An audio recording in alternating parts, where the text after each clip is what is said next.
9월 14일 월요일 새벽입니다. 사도신경으로 신앙 고백하시겠습니다.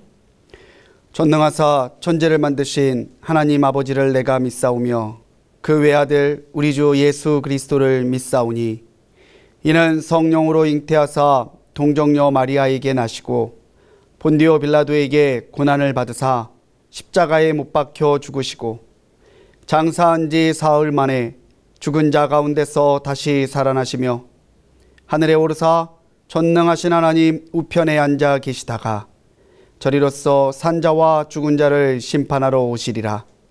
성령을 믿사오며 거룩한 공예와 성도가 서로 교통하는 것과 죄를 사하여 주시는 것과 몸이 다시 사는 것과 영원히 사는 것을 믿사옵나이다. 아멘. 오늘 이 새벽 하나님께서 우리에게 주시는 말씀은 창세기 4장 1절로 26절까지의 말씀입니다. 제가 받들어 읽습니다. 아담이 그의 아내 하와와 동침하매 하와가 임신하여 가인을 낳고 이르되 내가 여호와로 말미암아 득남하였다 하니라. 그가 또 가인의 아우 아벨을 낳았는데 아벨은 양치는 자였고 가인은 농사하는 자였더라.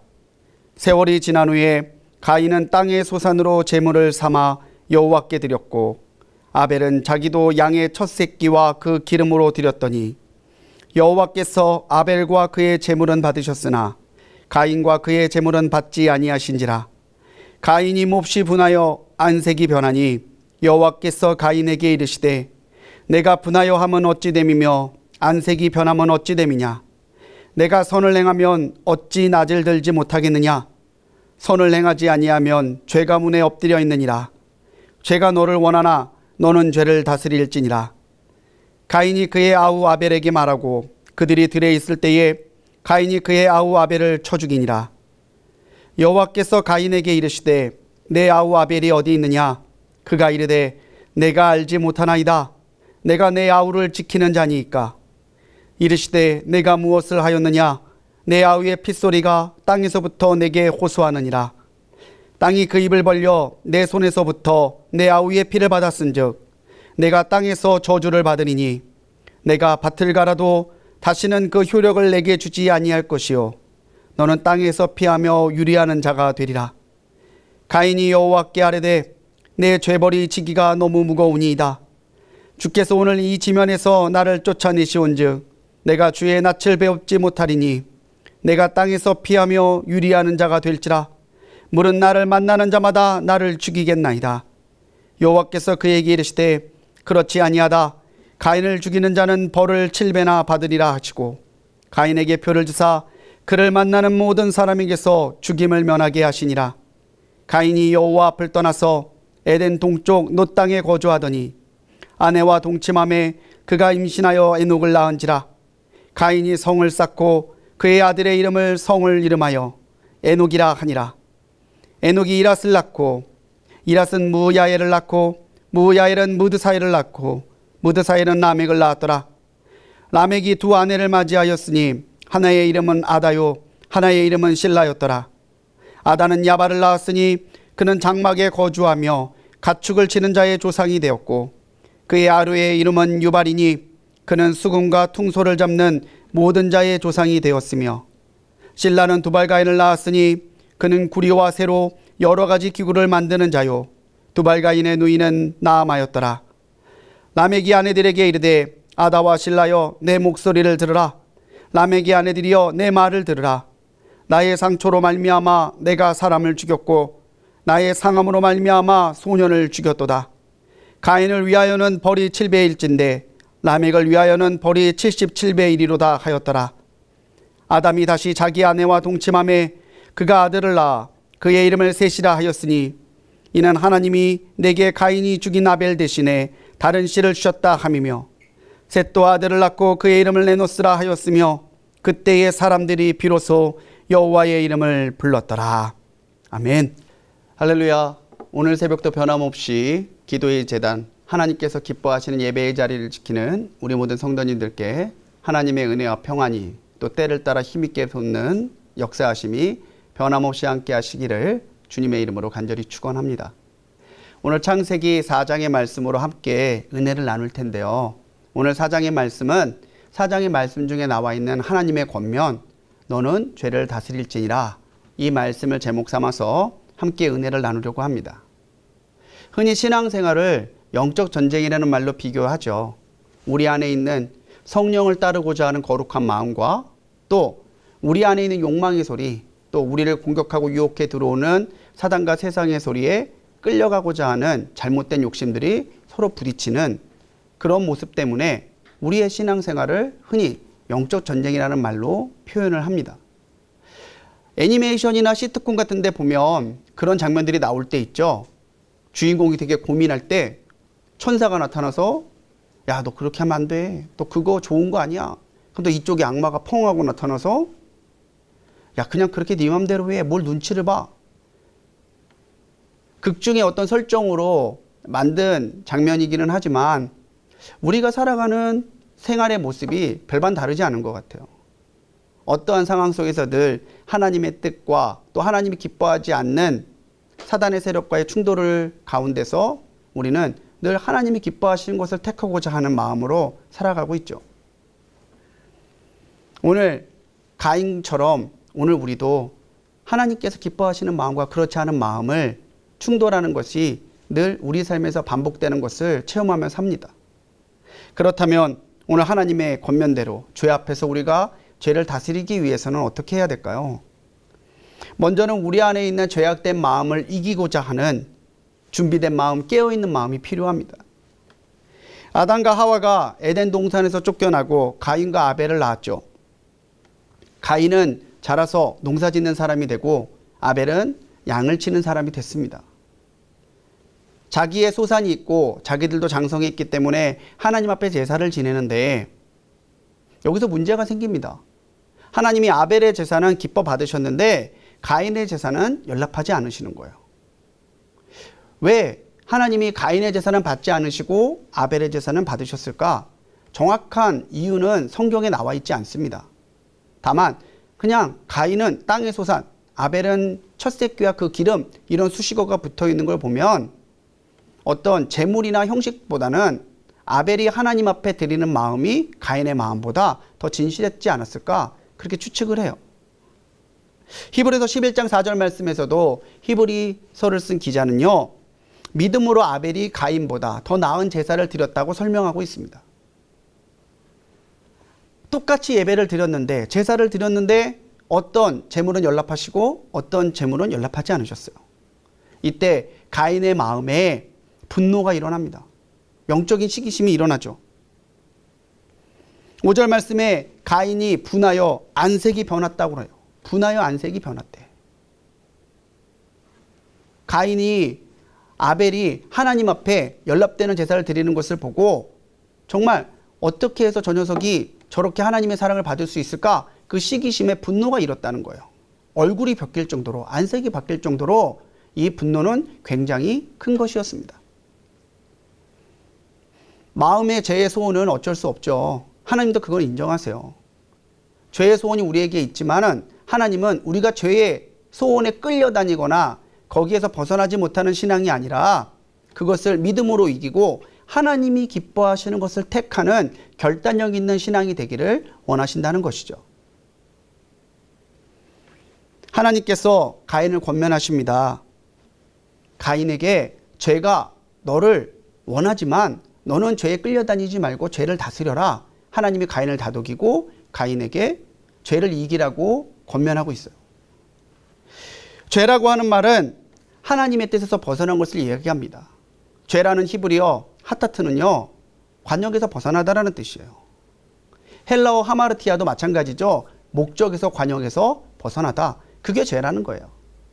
하나님이 우리의 신앙과 우리의 삶에서 원하시는 것이 있는데, 거룩한 목적과 계획이 있는데 우리가 그 계획과 목적에서 벗어나면 그게 바로 죄라는 거죠.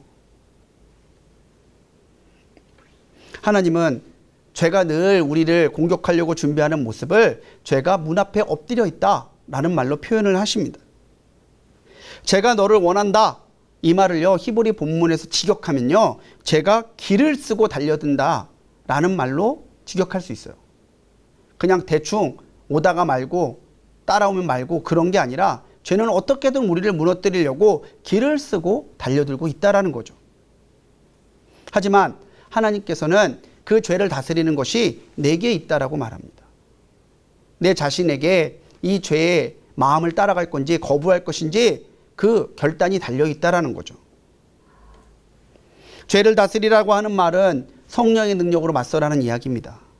너희가 죄의 소원이 있을 수밖에 없고 살아가면서 사단의 유혹과 세상의 공격 앞에서 때때로 죄에 노출될 수밖에 없겠지만 그래도 너희는 나를 믿고 사랑하는 사람들이니 죄와 싸워서 이겨라. 죄를 다스려라. 하나님은 그렇게 권면하시는 거예요. 사막의 교부들은 분노가 하나님과의 관계가 끊어지는 가장 무서운 독이라고 이야기를 합니다. 분노하잖아요? 기도도 안 돼요. 말씀도 안 들어오고요. 내가 하나님의 사람, 그리스도인이라고 하는 영적인 정체성을 망각할 수밖에 없게 된다는 거예요. 자꾸 내 안에 죄악된 생각이 드러날 때 그때는 우리가 하나님의 은혜를 간구해야 될 때이고 내가 죄를 다스릴 수 있게 해달라고 하나님 앞에 능력을 간구할 때라는 것이죠. 베드로전서 1장 13절 말씀에서 사도 베드로는 그러므로 너희의 마음의 허리를 동이고 근신하여 예수 그리스도에 나타나실 때에 너희에게 가져올 은혜를 온전히 바랄지어다 라고 권면합니다. 우리가 바지가 내려가지 않도록 허리띠로 허리를 동이는 것처럼 늘 우리가 마음의 허리를 동이고 내가 하나님 앞에 은혜가 없으면 범죄할 수밖에 없는 연약한 존재라는 것을 겸손하게 인정하고요. 하나님, 내가 이 죄와 싸워 이길 수 있고 죄를 다스릴 수 있게 해달라고 하나님 앞에 은혜를 간구하는 삶을 살아가야 된다는 것입니다. 죄에게 빈틈을 주지 마십시오. 내게 죄의 소원이 자꾸 일어날 때, 구름과 같이 죄짓고 하자는 욕망이 일어날 때 그때 오히려 하나님의 은혜를 구하시고 마음에 넘어가고 죄악된 욕망에 속는 것이 아니라 하나님의 은혜 가운데 분별해서 하나님이 기뻐하시는 쪽을 택함으로 죄를 다스릴 수 있는 우리 성도님들이 되시기 바랍니다. 하나님이 그렇게 권면했는데도 가인은 변하지 않아요. 8절 말씀에서 보면 아벨에게 말하고 들로 데리고 나와서 죽입니다. 오늘 우리 말씀에는 개역개정판 말씀에는 그냥 아벨에게 말하고라고 되어 있지만 세번역 성경을 보면요. 들에 나가자라고 하는 목적어가 기록되어 있습니다. 왜 들로 나가자고 그랬을까요? 거기에서 아벨을 죽이기로 계획한 거죠. 아벨을 죽인 것이 아벨을 죽인 것이 가인의 실수가 아니라 가인의 의도적인 범죄라고 하는 것을 잘 드러나 있는 말입니다. 억울하게 아벨이 가인에게 죽임을 당하죠. 하나님이 이것을 보시고 가인에게 묻습니다. 내 아우 아벨이 어디 있느냐? 뻔뻔하게 가인은 하나님 앞에 거짓을 하랍니다. 모릅니다. 제가 동생을 지키는 사람입니까? 왜 하나님이 가인에게 아벨이 어디 있냐고 물으셨을까요? 그건 가인에게 회개의 기회를 주시기 위함이에요. 창세기 3장 9절에서도요. 아담과 하와가 범죄해서 동산 그늘 사이에 숨었을 때 주님께서 하나님께서 오셔가지고 아담에게 물으시죠. 네가 어디 있느냐? 하나님이 아담이 하와가 거기 있는 걸 모르셔서 물으셨을까요? 왜 너가 죄의 자리에 가 있느냐? 내가 기뻐하지 않는 자리에 가 있느냐고 물으시는 거예요. 그 말은 지금이라도 회개하고 돌아오라고 하는 하나님의 회개의 기회였다는 거죠. 아담이 하와 핑계 대지 아니하고 거기서 진실하게 하나님 앞에 자복하여 회개했다면 또 다른 결과가 나왔을 수 있을지도 모르겠습니다. 오늘 가인에게도 하나님은 회개의 기회를 주셨는데요. 회개의 기회를 놓쳐요. 아담처럼 아담의 잘못을 답습하고 있죠. 회개의 시기를 놓치게 되면 우리는 은혜를 잃어버리게 되고 하나님의 징계 가운데 놓이게 됩니다. 오늘 가인에게 어떠한 징계가 주어졌나요? 10절과 12절 말씀에서 보면 땅이 저주를 받아서 가인이 땅을 갈아도 그 효력을 주지 않을 것이다라고 하나님은 징계하십니다. 아담은요, 네가 땀을 흘려서 경작해야 소산을 먹을 수 있을 거다. 그러니까 노력하면은 소산을 얻을 수 있을 거라고 얘기하셨는데 가인에겐 더 심해요. 자기가 그 땅을 경작해도 땅에 소산을 먹지 못할 거다. 하나님은 더 큰 징계를 내리시고 있습니다. 아담의 죄, 가인의 죄, 똑같은 죄지만 가인은 의도적으로 또 분노를 이기지 못하고 무죄한 아벨을 죽였기 때문에 하나님이 더 무거운 징계를 하신 거죠. 가인이 그제서야 정신이 번쩍 나요. 하나님 앞에 긍휼을 구해요. 하나님, 저 이렇게 하나님에서 쫓겨나면 떠돌아다니다가 만나는 사람이 나를 죽일 텐데 어떻게 제가 이것을 견뎌낼 수 있겠습니까? 그랬더니 하나님이 가인에게 은혜를 베푸시죠. 아니다. 너에게 해코지 하는 사람은 내가 7배의 벌을 내릴 거다. 그럼에도 불구하고 하나님이 가인을 향해서 긍휼을 베푸시고 있는 사랑의 모습입니다. 하나님의 사랑과 자비는 늘 기다려주시는 거죠. 하지만 하나님의 기다림이 언제까지나 계속될 거라고 생각해서는 안 돼요. 우리가 죄의 손을 다스리려면 우리가 회개의 기회를 놓치지 않는 지혜가 필요하다는 거죠. 우리가 알아야 되는 것은 회개는 죄 지은 사람이 하는 것이 아니라 정결해지기를 원하는 사람이 하는 거예요. 우리가 살아다 보면 그런 모습들을 보잖아요. 정말 큰 죄를 졌는데 본인은 죄가 아니라고 그러고요. 죄를 부인해요. 그런데 하나님의 정결함을 닮아가고자 하는 사람은 내 안에 작은 죄에도 괴로워하고 그 죄로 하나님 앞에 회개함으로 하나님 앞에 하나님과 우리 사이의 관계에 장애물을 두지 않는 지혜가 있다라는 거예요. 그게 회개입니다. 베드로후서 3장 9절 말씀에서 사도 베드로는 주의 약속은 어떤 이에 더디다고 생각하는 것 같이 더딘 것이 아니라 오직 너희를 대하여 오래 참으사 아무도 멸망치 않고 다 회개하기에 이르기를 원하시느니라 라고 말하고 있습니다. 그러니까 하나님이 능력이 없어서 하나님이 판별을 못하셔서 우리에게 참아주시는 것이 아니라 우리가 하나님 앞에 회개하고 돌아오기를 원하시기 때문에 기다려주시는 거라는 거예요. 하나님 앞에 회개하면요, 하나님의 그 회개를 통해서 모든 것이 회복이 됩니다. 하나님과 나와의 관계가 회복이 되고요, 주님 안에서 나와 이웃, 더 나아가 나와 피조세계와의 관계가 온전하게 회복이 돼요. 이것이 회개의 능력이고 회개의 은혜죠. 오늘 하루 내가 하나님 앞에 과연 회개할 것이 없는지 자신을 깊이 살펴볼 수 있는 하루가 되시기 바랍니다.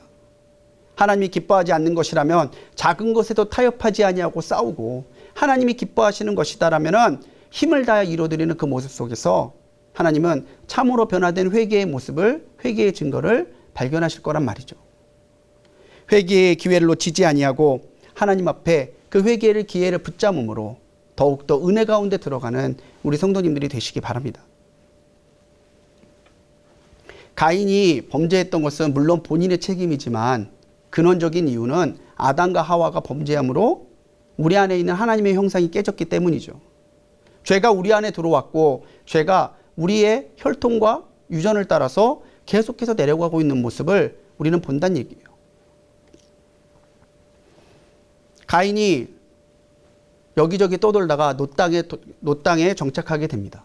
그리고 거기에서 도시를 세우고요, 자기의 아들 에녹의 이름을 따서 에녹이라는 이름의 도시를 세워요. 성경에서 지상의 도시는 주로 하나님과 반대되는 죄악된 모습을 상징할 때가 많습니다. 도시 안에는 경쟁이 있고 다툼이 있고 시기가 있고 하나님께서 기뻐하지 않는 어떤 음란과 타락한 모습들이 있다라고 성경은 가정하고 있는 거죠. 그래서 요한계시록에서는요, 도시를 없애고 하나님의 새로운 도성 새 예루살렘이 임하는 것으로 결론이 나죠. 이 가인의 죄를 따라 또 가인이 세운 도시 속에서 가인의 후손들이 하나님의 은혜 가운데 돌아가지 못하고 계속해서 범죄하는 것을 우리는 봅니다. 대표적인 예가 라멕이죠. 라멕은요, 자신의 창상과 상함을 위해서 다른 사람을 죽였다라고 정말 부끄럼도 없이 말해요. 가인의 주신 징계로 인해서 끊임없이 다투고 싸우고 있는 모습들이 짐작될 수 있는 내용이죠. 두발가인이라는 사람은 온갖 도구를 만들었다고 하는데 개역 한글판을 보면은 이 사람이 날카로운 기계를 만들었다라고 말합니다. 무기를 의미하죠. 라멕은요, 회개의 모습이 없어요. 그렇게 사람을 죽여놓고서도요, 가인에게는 벌이 7배라면은 라멕을 위해서는 벌이 77배다. 하나님의 은혜를 그렇게 조롱하고 자기 입맛에 맞게 자의적으로 해석하고 있어요. 유다서 1장 11절 말씀을 보면 유다서를 쓴 기자는 죄를 행하는 것을 가인의 길에 비유하고 있습니다. 살인과 죄악, 저주의 대명사가 가인이 돼버린 거죠. 죽은 아벨을 대신해서, 범죄한 가인을 대신해서 하나님이 아담과 하와에게 새로운 아들을 주셨어요. 그 아들의 이름이 셋입니다. 셋이라고 하는 이름의 뜻은 대신한 자, 기초하라는 뜻입니다. 탄생 자체가 하나님의 새로운 언약의 상징인 거죠. 26절에서는 이 셋의 아들 에노스의 이름이 나옵니다.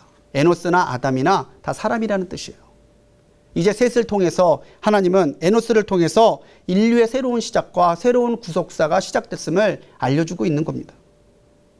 그리고 나서 그들은 여호와의 이름을 불렀다고 말합니다. 여호와의 이름을 부르다 예배했다는 얘기예요. 하나님을 섬겼다는 얘기예요. 하나님을 예배하고 교제하고 하나님의 백성이라는 자각을 가지고 있는 사람들이 생겨나기 시작했다는 거죠. 이 셋의 혈통에서 예수님이 오셔서 결국 세계를 구원하고자 하는 하나님의 거룩한 계획을 이루게 되시죠.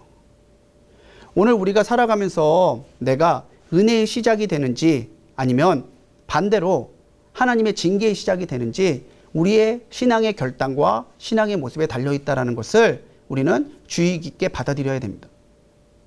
내가 은혜로서 하나님 앞에 산다면 하나님의 은혜가 나로부터 시작될 거예요. 하지만 내가 하나님의 의뢰의 길에서 멀어진다면 하나님의 은혜는 거기서 끝날 거예요. 사회학자인 리처드 덕데일이라는 사람이요, 1868년부터 1874년까지 표본을 조사했습니다.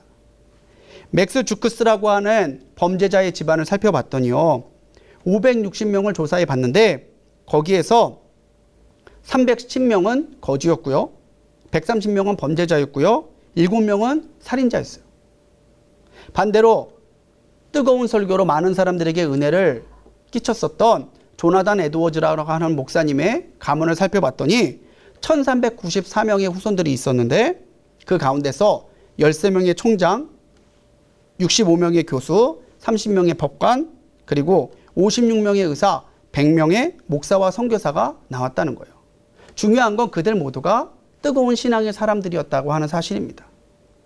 이건요, 운명을 얘기하는 게 아니에요. 사주팔자 같은 운명을 얘기하는 게 아니라 그만큼 신앙과 교육이 얼마나 중요한지를 단적으로 증명하기 위한 얘기들입니다. 죄는 늘 우리 가운데 엎드려 있습니다. 우리 마음의 빈틈을 노리고 언제나 우리를 공격해 들어오죠.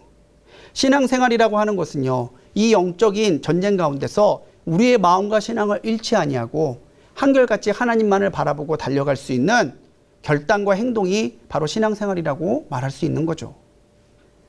마음을 지켜 죄에게 틈을 주지 마십시오.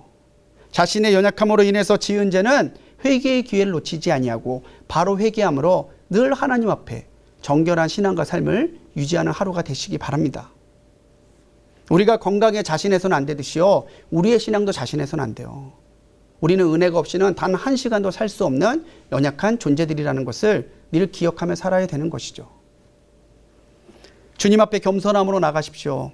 주님 앞에 죄를 다스릴 수 있는 결단과 능력을 달라고 늘 간구하십시오.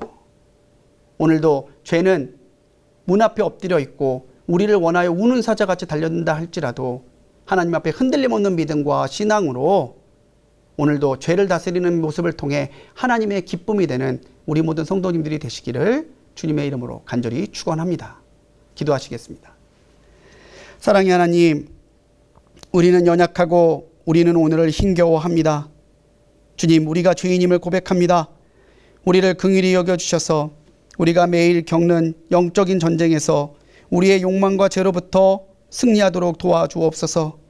진실한 회개와 거룩한 변화로 늘 정결한 삶을 살게 하시고 주님의 사랑과 구원을 증거하는 은혜의 사람들이 되게 하옵소서. 예수님의 이름으로 기도합니다. 아멘. 하늘에 계신 우리 아버지여, 이름이 거룩히 여김을 받으시오며 나라의 임하옵시며 뜻이 하늘에서 이룬 것 같이 땅에서도 이루어지이다. 오늘날 우리에게 일용할 양식을 주옵시고 우리가 우리에게 죄 지은 자를 사하여 준 것 같이 우리 죄를 사하여 주옵시고 우리를 시험에 들게 하지 마옵시고 다만 악에서 구하옵소서. 대개 나라와 권세와 영광이 아버지께 영원히 있사옵나이다. 아멘.